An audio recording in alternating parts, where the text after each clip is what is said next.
शिवसेनेचे प्रवक्ते अरुण सावंत यांनी आदित्य ठाकरे यांच्यावर टीका केली। आदित्य ठाकरेंना घटनाबाह्य शब्द 8 ते 10 वेळा बोलतात। स्क्रिप्ट दिल्याप्रमाणे आदित्य ठाकरे बोलत असल्याचा आरोप त्यांनी केलाय। राज्य कायद्यानुसार चालतं, कोणाच्या बोलण्यानं घटनाबाह्य ठरत नसतं असं अरुण सावंत यांनी म्हटलेलं आहे। लहान मुलांना आपण जसं शिकवतो तसं ती बनत असतात आणि बोलत असतात।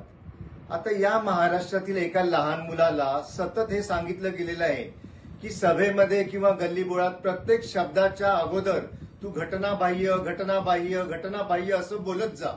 तर तसं तो प्रत्येक सभांमध्ये घटनाबाह्य या शब्दाचा वापर करत असतो।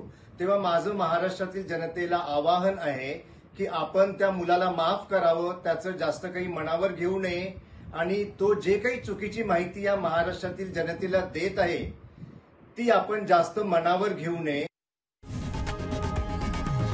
लोकशाही मराठी ऐका, पहा, जागरूक रहा।